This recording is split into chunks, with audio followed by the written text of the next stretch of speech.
Story 1. Hello, my dear. Lost dog signs keep appearing in my neighborhood. But the thing in the picture isn't a dog. I live in middle of nowhere, Great Plains, aka northwestern South Dakota. It's not the worst place to live, I guess, if you like corn. But as you can imagine, not a lot goes on up here. Not much changes in my static little world.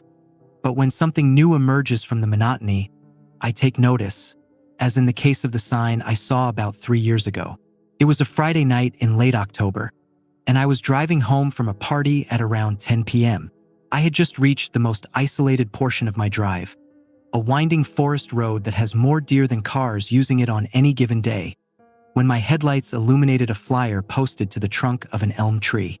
As I passed by, I saw the words "Lost Dog," along with a photo, presumably of the animal in question. Now, the location of the flyer was already strange enough to give me pause, but from my brief glimpse, the photo was even stranger. Maybe I was tired from a long day, or maybe the printer had messed up that particular flyer, but the picture hadn't looked like a dog at all, more so like a random assortment of shapes. Like I said, not much happens in my town, and the flyer was probably the most interesting thing that I'd seen all month. There was a turnout just after the elm, so I slowed down, pulled over, and stopped my car. I grabbed the flashlight I always keep in my console and got out to take a look. The flyer was even stranger up close. For one thing, there was no contact information, and the reward seemed exorbitant for another. The photo itself was also bizarre. Do you remember that AI-generated image shared on Twitter a couple years back with the caption "Name one thing in this photo"? That's what the so-called dog reminded me of. A bunch of colors and shapes that looked like they should have been recognizable but weren't. It had a short description of the dog beneath the photo. John Shepherd, mix, white coat, brown hood, blue eyes, $10,000, weird name for a dog.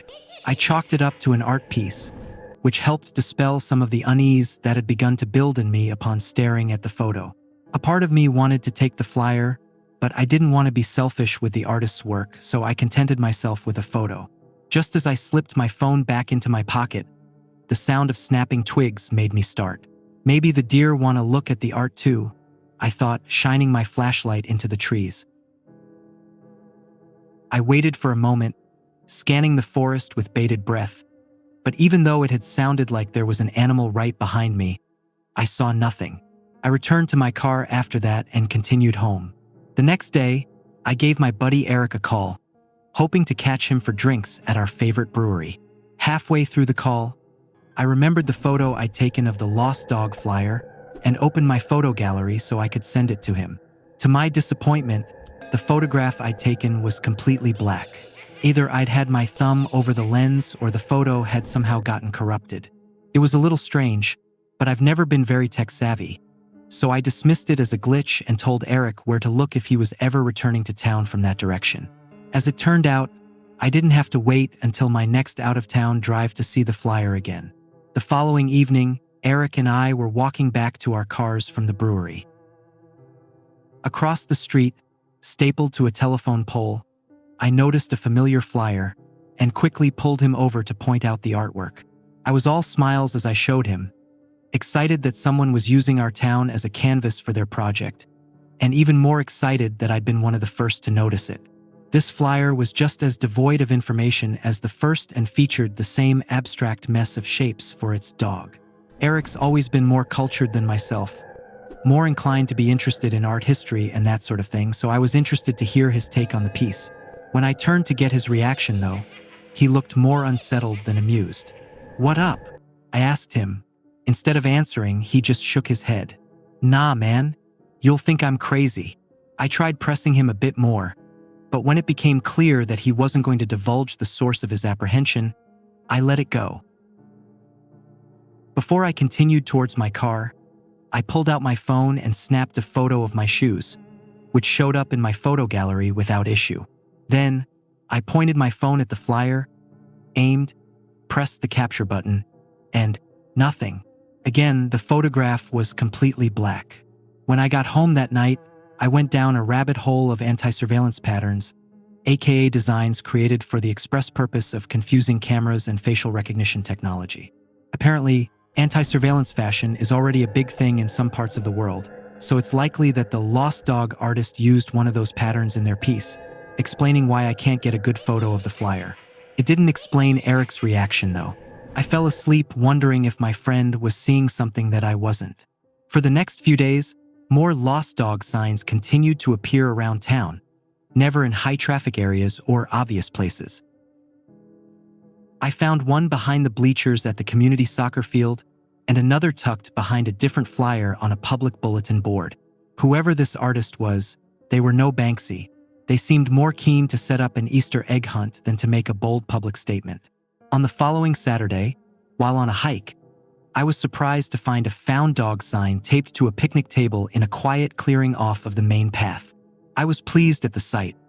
I was starting to think that the art project was meant to encourage the residents of our town to better appreciate their surroundings, and that my attention to detail was paying off as a result. Even more pleasing was the fact that this sign had a phone number to call on it. The sign had no picture, just the words, "Found Dog, John," along with the number. Out of curiosity, I gave it a call. After 3 rings, someone picked up. I said nothing at first, wondering if I was about to speak to the artist themselves or simply hear some kind of pre-recorded message. After a moment, I heard a very strange voice.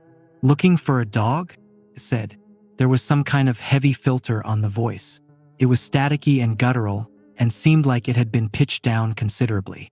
In a strange way, it reminded me of a large dog growling. "Yeah, I'm looking for John." "What's the word?" asked the voice. "The word?" I thought, looking over paper in front of me and trying to remember the exact phrasing of the Lost Dog flyer. Presumably, there was some kind of key phrase I had missed. "Shepherd," I guessed, and the person on the other end of the phone hung up. I tried calling back, but they didn't answer again. I put my phone away, disappointed, and took a seat atop the picnic bench. The sun was beginning to set and a cool breeze had begun to sweep in from the north, whistling as it wound its way through the trees. I lowered my eyes from the pink and orange sky, staring into the tree-line at the far end of the clearing. There was an animal peeking out through the brush. It was difficult to tell what exactly it was at such a distance, but it looked like a coyote, which my state has no shortage of. It was standing eerily still. I raised my hand slightly and waved at the creature as a joke to myself. And then the thing stood up on 2 legs. It wasn't an animal at all, I realized, but a person, clad head to toe in black and wearing a dog mask over their face. The person turned their back to me and walked deeper into the trees. Needless to say, that was not a comforting thing to witness. I left quickly after that, half jogging back to my car and glancing over my shoulder every few minutes.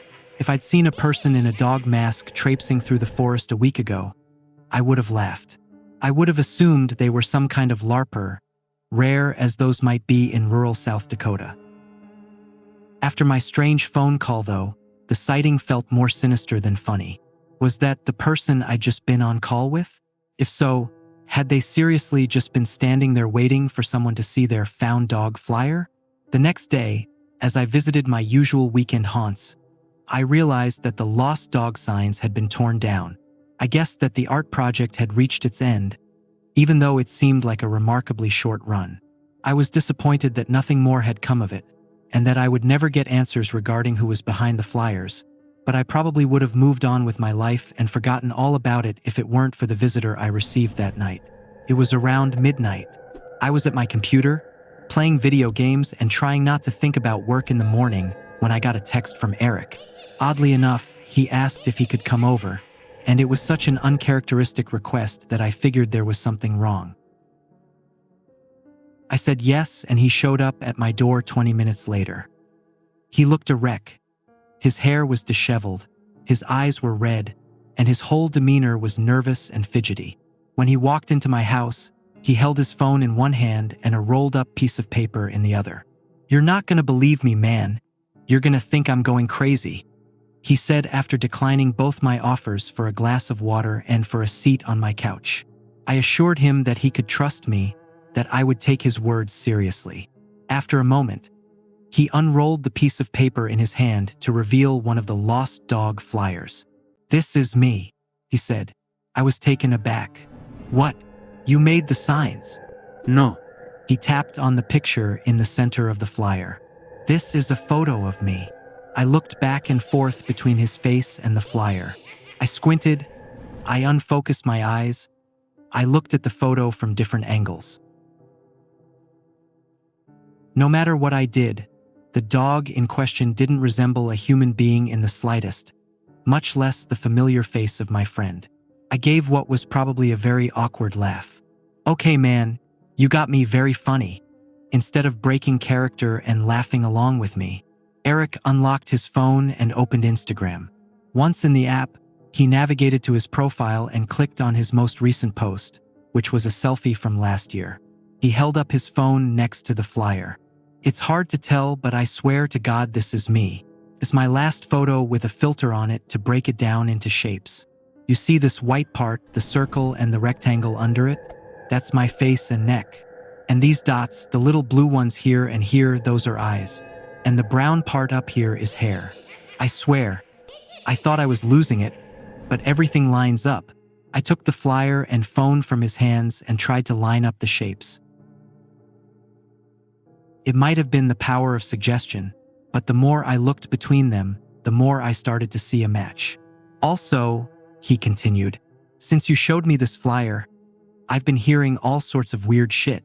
Outside my house at night, I keep hearing sounds like, I don't know, an animal or something. I thought a family of raccoons moved in, but it just doesn't sound like raccoons. Have you checked for tracks? Yeah, but you know we've got a grass lawn right up to the porch. I see indents, but it's not like I can see marks. Eric shook his head. Last night, I could have sworn I heard people talking, but I couldn't tell you a thing that was said. Maybe these flyers have me paranoid. I thought about the person I'd seen on my hike. Whether or not it was really an altered photo of Eric in the flyers, there was undoubtedly something strange going on in our town. I was quickly starting to regret wishing for some more excitement. Tell you what, I said. I've got some extra trail cams. How about tomorrow morning on my way to work I stop by you and set some up? I'd like to get to the bottom of this as well. Eric accepted my offer and left my house a little calmer than he'd entered it. Just for the hell of it, before I went to sleep, I tried giving the number on the found dog flyer one more call. This time, I got an intercept message telling me that the number had been disconnected or was no longer in service. The next morning, I went to Eric's house as planned. I rang the doorbell and waited. When he didn't answer, I tried knocking instead. Still no answer. I waited for a total of 10 minutes outside his front door, knocking and sending him a few texts. I didn't immediately panic as my friend was notorious for sleeping in and showing up late to events. I left him a voicemail stating that I had to leave for work but would check in on him in the evening. It was only when I finished my workday and saw that my messages remained unread that I started to worry. I called his neighbor and asked her if she'd seen him, and when she said no, I asked her to do a wellness check of her own. Luckily, she had a spare key, and so I accompanied her to Eric's house. We didn't find Eric inside, nor did we find any signs of a struggle, but we found everything else. His keys, wallet, phone, even his shoes. It was that discovery that made me realize I had to get the authorities involved. Though I had never spoken to police before in all the years I'd lived there, I drove down to the station and reported my friend missing. It's been 3 years since Eric disappeared. In all this time, I haven't received any word from him, nor have the police been able to make any breakthroughs. I'm not sure if I should be happy or sad. On one hand, I'm grateful for the ambiguity. Who knows, maybe Eric eloped to the Bahamas with a gorgeous woman and is happily living out his days by the shore as we speak. On the other hand, the events leading up to his disappearance seem to point to something more sinister. Eric is a good friend of mine and a good man besides, and I pray that wherever he is now, that he's all right. The years have gone by in a blink. This town has always been oppressively unexciting, even more so now that the one guy who could kick my ass in billiards has dropped off the face of the earth. Not much changes in my static little world, but when something new emerges from the monotony, I take notice, as in the case of the sign I saw last night. It was early in the morning, and I was taking the old forest road back into town from a friend's party. Same emptiness, same stretch of road. It might have been the exact same elm, too. In any case, as I drove in silence, a lost dog sign caught my eye. Posted against a tree at the edge of the road, it read, John Shepherd, mix white coat, brown hood. Brown eyes, $10,000. Beneath the text was a photo. Though abstract and blocky, I couldn't help but note a striking similarity between it and the last photo of myself I'd posted online. Story 2. Little Red Door, 5-year-olds not sleeping in cribs without adult supervision. That's how the hazy, terrifying ordeal began on Devil's Night in an after-school daycare of dubious quality. 5-year-olds do not normally sleep in cribs. They don't regularly nap after kindergarten. They want to constantly explore and play and run around and scream. Ms. White, I think her name was, didn't like noise or children, but she did like money and booze, I think. She didn't charge too much to imprison us for an hour until our parents could get off work and pick us up. I hated daycare. We all did. We hated Ms. White too. She yelled really loud if we talked above a whisper. Climbing out of the cribs was also forbidden. I can't believe our parents left us there. Maybe they didn't know. Maybe they did and had no other choice. School let out at 3 in the afternoon. What full-time job ends at 3? We were stuck. The 5 of us basically stared at one another. John made funny faces once and we all tried. That got us giggling. That's how we learned Ms. White was a yeller. I'm not sure if the Devil's Night custom is anywhere else but Bridal Veil Lake and/or Ontario. So I'll explain. The day before Halloween and the evening before is referred to as Devil's Night. People, mostly teenagers, play pranks, throw eggs, toilet paper trees and houses, and generally get up to no good. That's the gist of it. Some people, including my parents, took it a little more seriously. Newspapers had reported cats being taken and killed for ritualistic purposes. Not sure if it was true, but I came to regard the day with greater apprehension. I didn't want either of my cats to die. I'm not sure if my fear caused what happened, but it and the day itself served to etch the incident into memory. The ticking of the ancient clock we couldn't read marked the eternal seconds. Silence and misery and fear. What if my parents didn't come on time? They always did, but what if a traffic jam happened and they couldn't get me until night? Devil's Night. Look, Muzzin said. He stood up on his thin mattress, tall enough the railing stopped below his knees, and pointed to the painted concrete wall beneath the clock. A small red door had appeared. Trapped in this windowless room for months now, we knew the interior well. That door, shiny red, like an apple, had not been a part of it. What is it? Dixon asked. He wore an eye patch band-aid, I don't know why, and had trouble turning to see. It's a door, I said. Children point out the obvious honestly and without consideration for what is plainly in front of others' eyes. Is it a real door? Allison, a redhead with severe freckles, asked. It's a real door, I confirmed without knowing anything about it. S.H., Arabella cautioned. She was the most scared of Ms. White. She'd been on the receiving end, the spittle point of the old woman's anger. She'll come in. We should open it, Dixon suggested. He didn't wait for a consensus. Children don't have that kind of patience. He climbed out of his crib and landed heavily on the rug, which absorbed much of the sound but released entombed dust. He sneezed immediately, and we stared in fear at the big door against the opposite wall. When it stayed shut and nothing but the babble of someone on TV continued, we all began our more careful descent. Don't land on the rug, I told everyone. I'm the leader. No one argued. A cold draft emitted from around the edges of the red door, which didn't seem to touch any part of the frame or have visible hinges at all. These details were unremarkable to a 5-year-old, but I remember the sight vividly.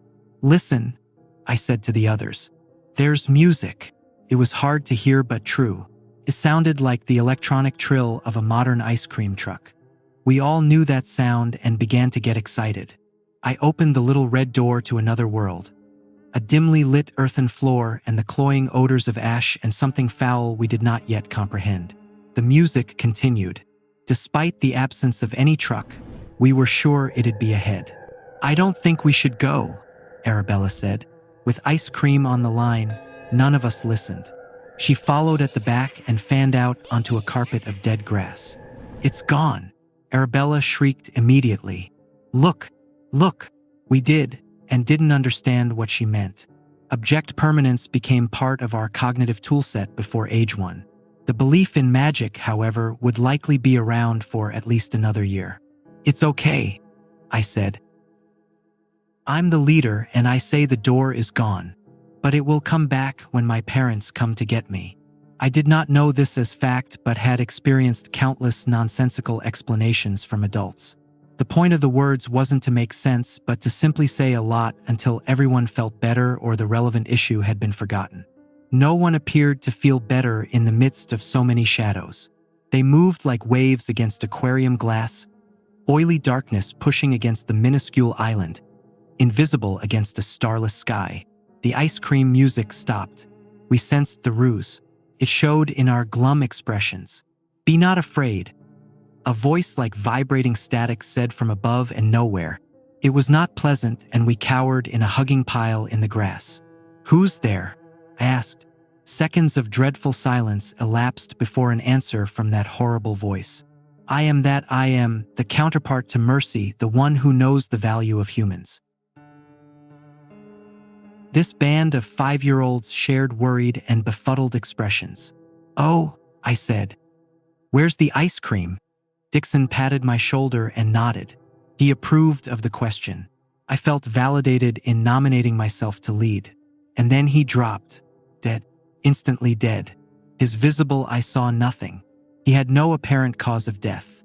The 4 remaining children started to cry. "Excellent," the harsh voice concluded. "You only knew Dixon from inside that woman's cell. Yet you shed tears for him. I did not expect such an impact. Truly, young humans are the veal of my kind." Again, its words were lost on us. But Dixon was dead. People that did bad things got in trouble. "I'm going to tell on you," I said. "My dad's a police officer," Muzzin shouted toward the ceiling or sky. He stopped crouching and wiped away the tears from his cheeks. "He's got a gun. He will shoot you." His defiant posture wilted under the sudden clearance above. A floating mask of tortured iron, barbed and buoyed, appeared as large as the island itself. Its eyes and nostrils and mouth contained a dark so dense it pulled the light from our eyes. We could not look at it for more than a few seconds, and we could not stop trying to see to understand what it was. We shivered and clutched at one another, becoming a writhing mass digging for the bottom, hoping one among us would become the human shield. "There is no conscious form of life," it said, "that does not extract its existence from another life. The cows do not know their meat. The bees think they make honey for themselves. And humans believe their purpose is a mystery, that they do not consistently make a product consumable by others. They are wrong. Somehow, I ended up on top of my friends. Dixon's dead. I searched for meaning. I couldn't express it that way then. I only knew his expression seemed sad. He wanted to know why. So did I. "You're wrong," I challenged it. And Dixon's mom and dad will kill you when they come to pick him up." The other kids tugged me down. I let them. I guess we felt safer in a pile. "Human memory isn't so fixed," it replied. The mouth did not move when it spoke, but heat, almost unbearable, came from nostrils obscured by a bird-like nose. Its image crudely resembled a human face. "You do not know your grandfather's name," it went on. "And if you age, you likely never will except through direct effort, if it is an interest of yours. And even then, you're not likely to know your great-grandparents' names, and further back, it becomes more and more unlikely you will ever know who your ancestors were specifically. I can hasten this forgetting. Dixon's parents will forget they had a son. Talked so much, and it was scary. I hated its voice. "I don't know what you mean," I shouted, angrily, on the verge of a nervous breakdown or a tantrum. The mask remained immutable. I will make you remember everything that happened here today, and as you grow, so too will your suffering, for that is the one consistent product of humanity. Pain. They give it. They cause it. Out of nothing, they conjure it, even when all is well in their lives. That's what it is to be a human. A crack of lightning struck the island. I didn't see a thing. When I opened my eyes, the rest were all dead, burnt and mutilated by whatever force the entity had conjured. I sobbed and begged for Mommy. The little red door appeared. My vision had been blurred by tears. I tripped and scrambled to find the handle, which turned out to be locked. I cried out some more, and it waited and fed off my anguish until no more could be extracted. Then it said, "Lo, when you are grown, you will become ripe for true suffering. Then you will see the door again and walk through it willingly." The handle turned in my straining hands, and I fell forward, tumbling down through realities and into my own body. "Wake up, little man," my father's voice. I turned into his arms. He labored to pick me up. "Whoa, been a while since I got you from a crib. Come on. Got to get home before dark or we'll get egged." A dream, a nightmare. I might have been convinced if not for the 4 other empty cribs and the possessions of my friends left behind. Backpacks and water bottles. Enough familiar letters of Muzzin's name in Sharpie on the top Velcro strip of his shoe. Arabella's cotton candy tiger stuffy. Strands of Allison's red hair hung from my still trembling fingers. Yet no one ever mentioned them. When I did, it was attributed to the generally awful experience at the daycare. I did tell my parents about Ms. White and the little red door, but it was all attributed to not wanting to return to the old lady's house. I never did. And after years and years of therapy and drugs and special programs, I came to believe what everyone told me. It never happened. Muzzin, Allison, Arabella, Dixon were not real people. Something else, probably at the hands of Ms. White, villainous daycare operator, had caused the convincing delusion. Yet the prophecy or the curse of the Iron Mask entity proved to be true. The older I got, the more suffering I caused and experienced. Only after I met my wife, Janet, did I begin to feel joy and hope again, and that was fairly late in life. 36 and we were married. 37 and we had our first child, a boy, Neil, after her dad. Sadly, the worry and anxiety I had over my son ruined much of the wonder and fulfillment commonly attached to raising a child. My memory of the little red door and what lived inside was too vivid. Oh God, what if it appeared outside Neil's crib someday? I became obsessed with Neil's safety. I quit my job to be with him. I would not let him go to school at age 4 or 5, especially 5. Janet grew worried too. Then she got scared. Then we divorced, and Neil stayed with her while I found a room in a basement apartment near the community college in Bridal Veil Lake. The red door, I begged her. Don't leave him alone. Please, she begged me. Get help. And I tried. But nothing could penetrate the perfectly forged memory of the Iron Mask. I am that I am, and I truly believed that for a while, praying to it, pleading for relief. I'm 44 and it's Devil's Night. I just got off the phone with Janet a few hours ago. Neil wanted to paint the door to his room red. You didn't let him, I accused her. I did, she replied. I want him to know there's nothing to the delusion you've been feeding him. That hurt. I miss her. I love her. I suffer and it feeds the beast. Don't leave him, dash. I dropped my phone. The little red door, as shiny as ever, appeared next to my bed, a mattress on the floor. None of its edges, the door that is, touched the frame. It floated. It does not have hinges. The ice cream music played, but I could not be so easily deceived. And so it ceased, to be replaced by a more familiar, far more devastating routine. Daddy? Daddy. My son. Neil. He is behind the door. I'm sickened to admit I didn't rush in. I wrote this first. A record, I guess. A warning? But to whom? 5-year-olds? They know not what they do, and they cannot be stopped. I go now to spare my son, or at least, give him some time. Story 3.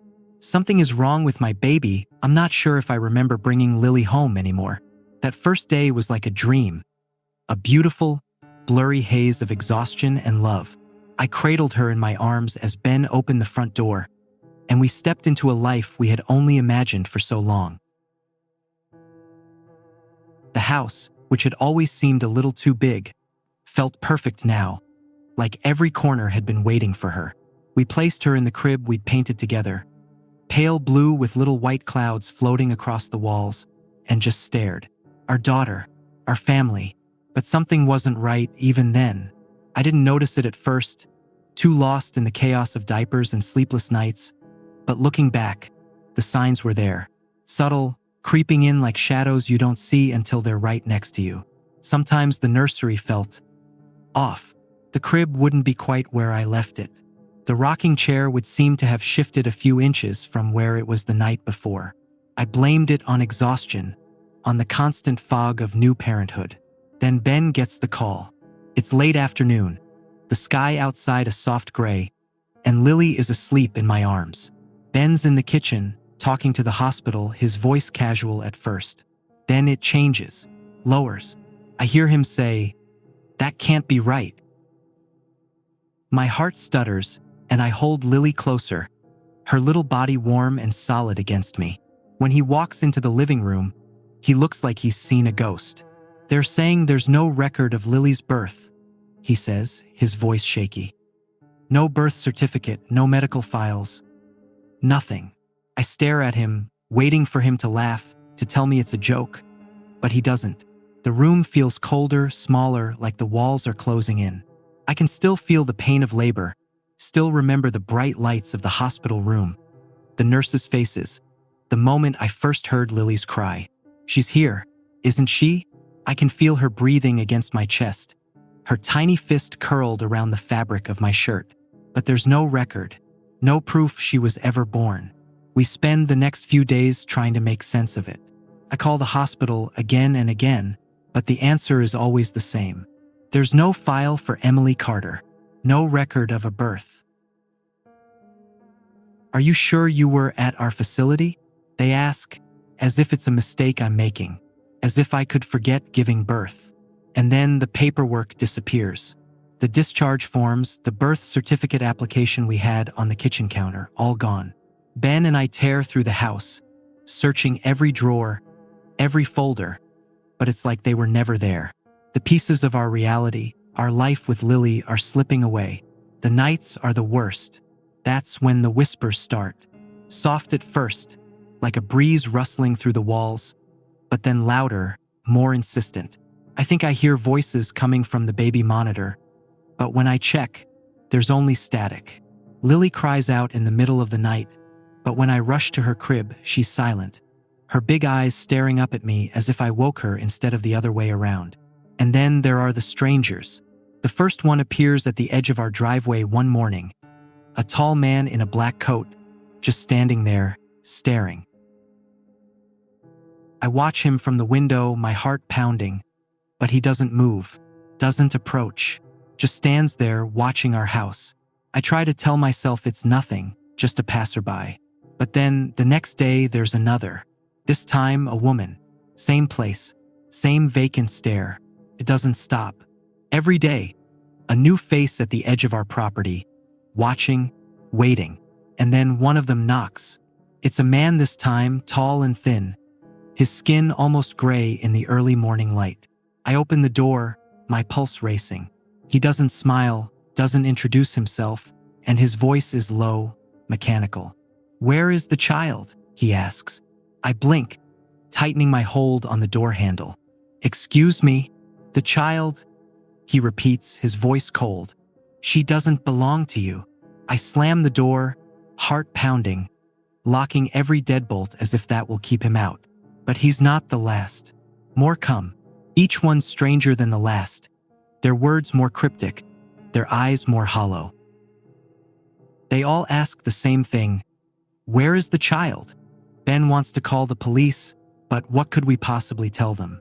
That people are standing outside, demanding a baby they insist isn't ours? We're afraid they'd think we're losing it. But maybe we are. Because the worst part, the part I'm too terrified to admit out loud, is that I'm starting to wonder if they're right. Some nights, when I look at Lily, I feel this strange disconnect, like I'm looking at someone else's child. Her birthmark, the one on her leg, fades and reappears like a trick of the light. And sometimes, just for a moment, I forget her face. The details blur, and I can't remember the exact curve of her nose or the shade of her eyes. I'll blink, and it all comes rushing back, but the fear lingers, gnawing at the edges of my sanity. Tonight, I wake up to silence. The house is still, too still, and I realize with a jolt that I haven't heard Lily cry in hours. I rush to her crib, my heart in my throat, but when I reach it, the crib is empty. My breath catches, panic swells in my chest, and I call for Ben.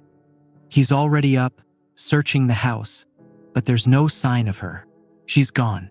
Just as I'm about to break down, the doorbell rings. I freeze, my heart thudding in my ears. Ben moves to the door, opening it slowly. A figure stands in the doorway, cloaked in shadows, cradling something in their arms. "She was never meant to be yours," the figure says, their voice echoing in the stillness. I reach out, desperate to take Lily back, but the figure steps away, disappearing into the night. I have no clue what happened to my baby, or if she ever even existed at all. My memories of her are starting to fade. I can barely remember the sound of her cooing or the color of her eyes. I need help.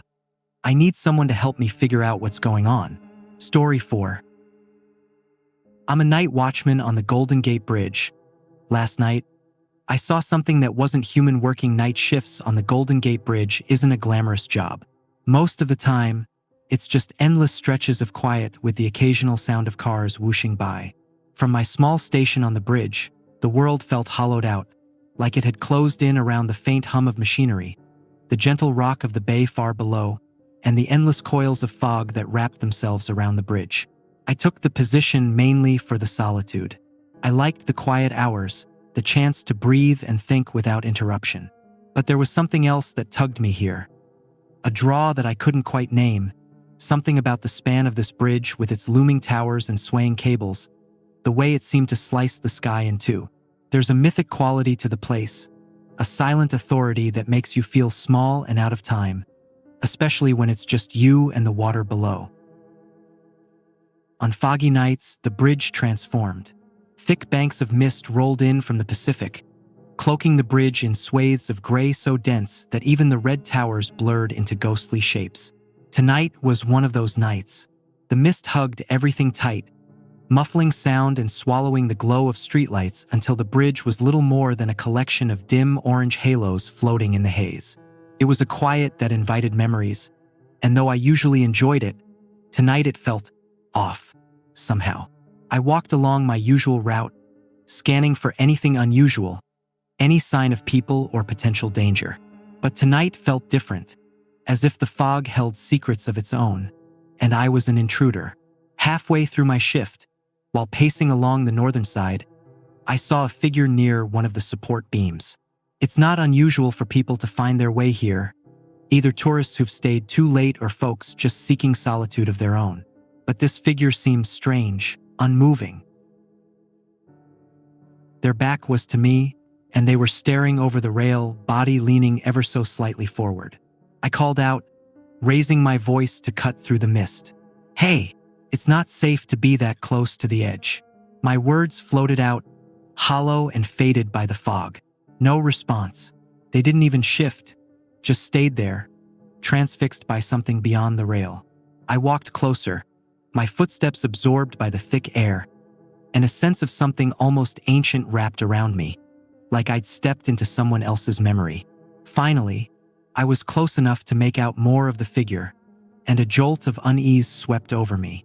They wore a dark coat, the fabric looking tattered at the edges, hanging in loose, irregular strips that fluttered faintly in the breeze. Something about their stance was wrong, too unnaturally rigid, as if they were carved from stone. The figure's face was just out of sight, obscured by the angle and the hood pulled low over their head. But as I approached, the silence between us deepened, and I noticed that even the wind seemed to have quieted. "Are you okay?" I tried again, louder, Yet, with an edge of hesitation I hadn't expected in my own voice, the figure didn't turn. They stayed fixated on the water, posture unchanging, hands resting on the rail in a way that seemed to anchor them, to keep them there even as the mist swirled like a restless tide around them. I took another step forward, wondering if maybe they were in some kind of trance or suffering from shock. But before I could say another word, they moved. It wasn't a natural motion. It was sharp, too quick, as if a string had pulled them upright. In one smooth turn, they finally faced me, and I felt a strange, cold twist inside. Their face was shrouded, not by darkness or the shadow of their hood, but by something that seemed impossible. A perfect, empty void. No features, no eyes, nose, mouth. Just a blank, hollow surface where a face should have been, like a mask made of sheer emptiness. Yet, somehow, I felt their gaze upon me, and it was sharper than any stare I'd ever felt. I was rooted to the spot, words dead on my tongue. The air around us felt like it was pressing down, thick with something I couldn't name. The figure tilted its head slightly, as if assessing me, an odd curiosity in that faceless gaze. I felt exposed, like I was being laid bare under a microscope. The moment stretched, silent, my heart beat loud in my ears. Every instinct told me to turn and walk away, but I couldn't move. I was locked in place by that faceless stare, by the unnatural presence that seemed to seep from it, filling the space between us. And then, as abruptly as it had turned, the figure shifted back to the railing. It leaned over the edge, hands resting on the metal, and somehow the pose looked sad. Like someone deep in thought, lost to a memory or a longing that only they could understand. I took a step back, forcing myself to breathe, to regain control of my body and thoughts. This was just someone playing a trick, I told myself. Some sick prank to spook the night guard. But I didn't believe it. The figure stayed at the railing, and despite the overwhelming urge to leave, I found myself rooted to the spot, watching them as if something had taken hold of me, some force drawing me to the mystery they represented. Finally, they seemed to take a breath, an almost imperceptible movement, and leaned further over the edge, fingers loosening their grip on the rail. Instinct kicked in, and I surged forward, grabbing their shoulder to pull them back. But my hand went straight through, meeting nothing but cold, damp air. I stumbled forward, clutching at empty space as the figure dissolved into the mist. The patch of fog where they'd been moments before rippled and dispersed, leaving me standing alone at the edge of the bridge, my hand still outstretched. I stood there, staring at the empty spot where the figure had been. My hand was still outstretched, fingers slowly curling into my palm as if they could grasp some part of the mystery that had vanished into the fog. The thick air settled again, reclaiming the bridge and folding around me in a heavy, suffocating quiet. I felt a tingling, an echo of the faceless gaze that had held me only moments before, still lingering in the chill of the fog. I forced myself to breathe deeply, to shake the bizarre encounter from my mind. Rationality tried to wedge its way back in. Maybe I was just tired. Maybe the long hours and endless quiet of night shifts had gotten to me, clouding my senses and making me see things that weren't there. After all, no one could really vanish like that. People didn't just dissolve into mist, right? Still, the encounter refused to fade, remaining as sharp as if it had just happened. I felt an overwhelming urge to move, to walk the rest of my route and shake off the feeling that I'd brushed up against something far beyond understanding. But as I resumed my patrol, every step felt strangely weighty, like walking through thick water. The quiet pressed in, dense and absolute, and the shadows seemed to stretch, somehow more alive, almost watching. Then I noticed something odd. As I walked, a faint, rhythmic sound started trailing behind me. A soft scuff, almost like a second pair of footsteps. I stopped, and the sound stopped too. I took a few steps forward, and the echo resumed, perfectly timed to match each of my own steps. I glanced around, feeling the hairs on the back of my neck prickling with awareness. But there was no one in sight, just the empty bridge swallowed by fog. "Hello," I called out, my voice sounding fragile in the oppressive silence. No response, just my words bouncing back at me, swallowed by the haze.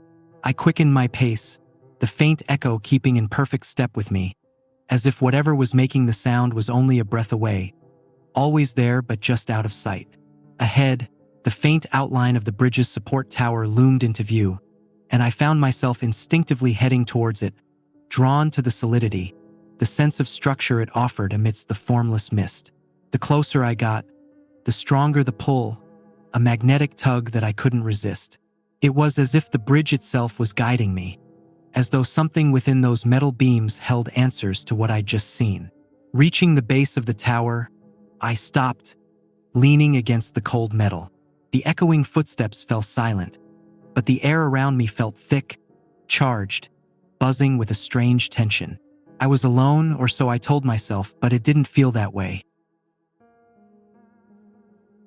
Something about the fog, the silence, seemed to bristle with a presence I couldn't see, and I found myself unwilling to move, as if disturbing the air might break whatever delicate balance kept me safe. Then, just as I was starting to collect myself, a soft, almost imperceptible whisper floated from somewhere above. It was faint, just barely audible, and I strained to hear it, catching only fragments of sound. At first, I thought it might be the wind brushing through the cables, or maybe some trick of the bridge's natural creaks and groans. But no, the more I listened, the clearer it became. It was a voice, low and murmuring, weaving through the air in an unfamiliar language, or maybe just words too fragmented to understand. I felt myself lean in, mesmerized by the whispering. It rose and fell like a song, an eerie rhythm that seemed to wrap around me, inviting me to listen, to understand. My pulse thrummed in my ears as I searched the shadows, but the mist was too thick, hiding everything beyond arm's reach. And still, the voice continued, filling the empty spaces around me, speaking to some part of me that I didn't even know existed. Then, as if sensing my curiosity, the voice changed, deepened, took on a pleading tone. It almost sounded like sorrow. Something in its cadence conveyed a sadness, a desperate need, as if it were begging me to listen, to see it, to understand. A knot twisted in my stomach, a dull ache of recognition that I couldn't explain. I felt drawn, compelled to reach out, to give in to whatever this voice was asking of me. I stretched my hand towards the fog, fingers brushing the damp air, when a sudden chill gripped me. A strange, intrusive thought cut through the trance. What if there's no end to this voice? What if listening means never leaving? The realization hit me, snapping me back to my senses. I pulled my hand back, feeling the weight of my own restraint. Something wasn't right here. The voice was still there, still whispering, but now it seemed to probe at me, questioning, as if it sensed my resistance. And the sorrow, that same heavy sadness, turned to frustration, an almost tangible pressure that seemed to close in around me, pressing against my thoughts. I shook my head, stepping back from the mist as though it were a living thing. With each step, the voice faded, becoming softer, more distant, until it was little more than a faint murmur blending into the hum of the bridge. But the sorrow, that strange, aching sadness, clung to the air like a mist of its own, a feeling that didn't dissipate, even as the voice died away. Finally, after what felt like an eternity, the fog thinned enough for the lights of the bridge to come into sharper focus, small points of orange glinting through the gray. I let out a long breath, grounding myself in the faint familiarity of the lights. The footsteps, the voice, they were gone, but the emptiness they left felt even heavier. I started walking again, this time keeping my pace steady, my thoughts fractured and scattered by everything I'd experienced. The bridge felt different now, like it held secrets far beyond what I could see or understand. And that feeling of being watched, that presence that had lingered around me, seemed to stretch out across the entire span of the bridge, as though the very structure was alive and listening. As I neared the end of my route, my mind drifted to the figure I'd seen, to that faceless void that had stared into me with an intensity one couldn't shake. The air seemed charged with something more than fog and night, something that pulsed with memory and longing, like the remnants of lives left hanging in the mist. I realized then that my quiet hours on the bridge, the solitude I had once loved, were no longer my own. Whatever that presence was, it had found me, and now it waited, lingering in the fog, drifting through the cables and towers, stretching out to brush against the edges of my thoughts.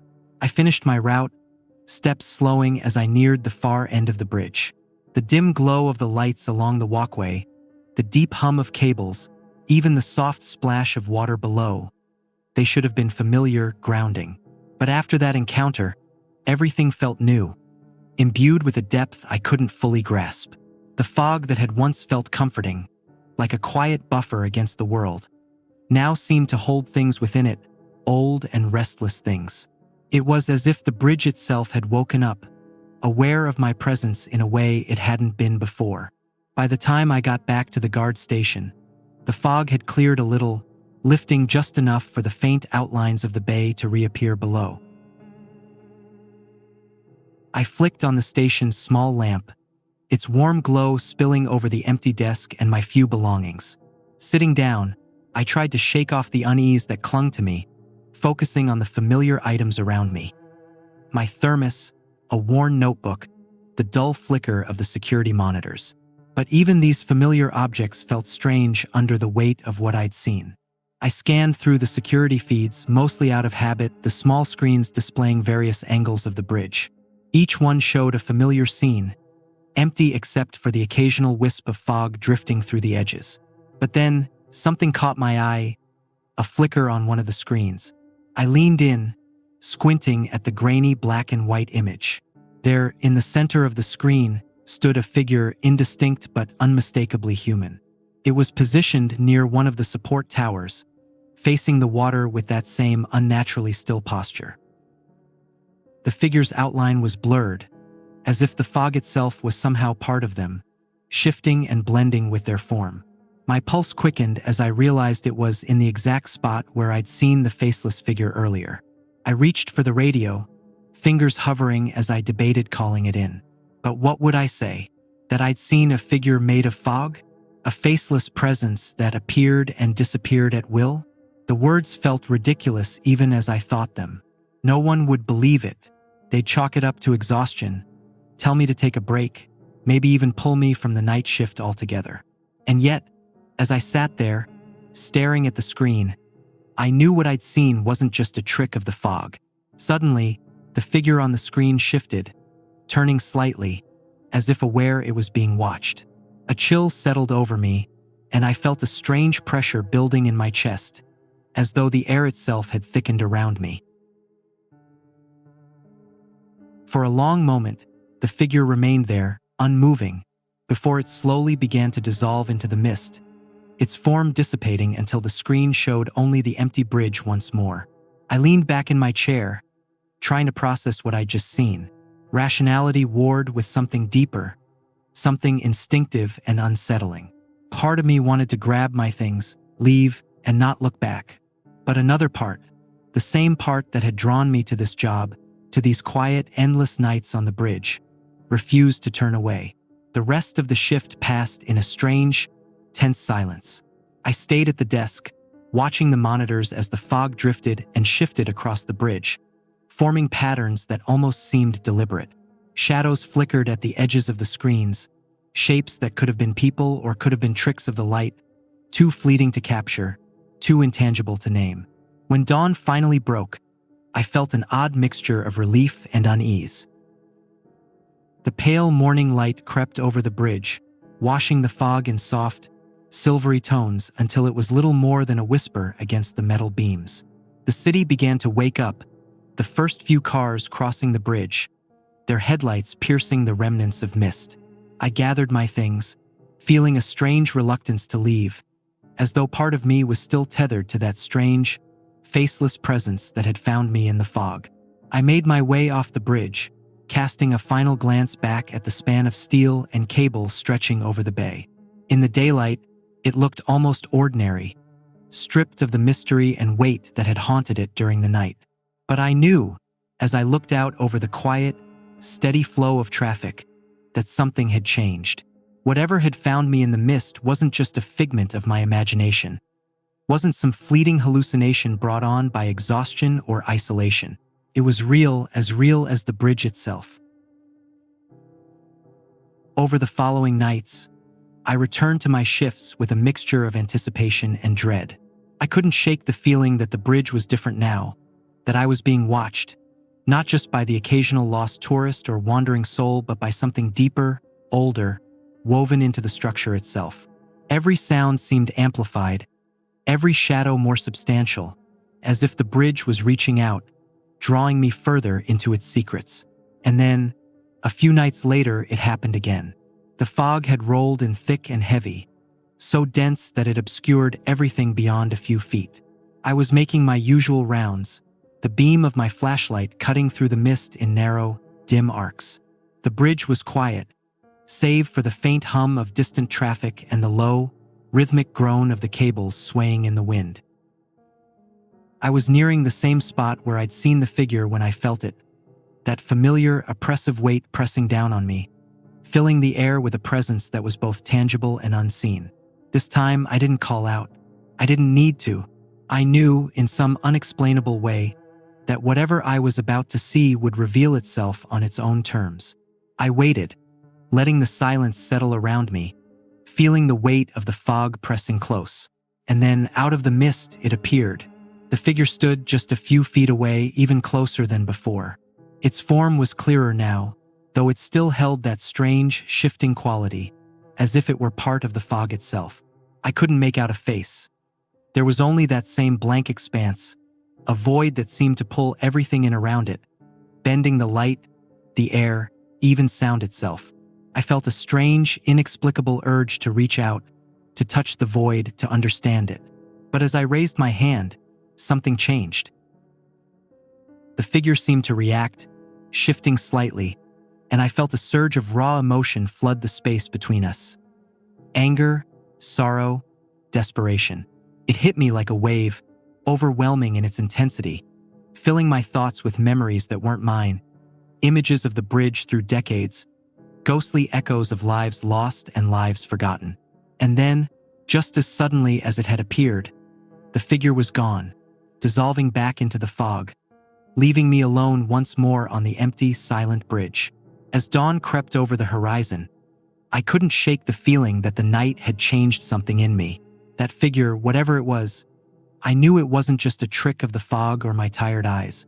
The bridge held secrets that even the dawn couldn't dispel, shadows that lingered in the light. And now, with every shift of the fog, every whisper of wind along the cables, I felt the presence, as if it had entrusted me with a story that could never fully be told.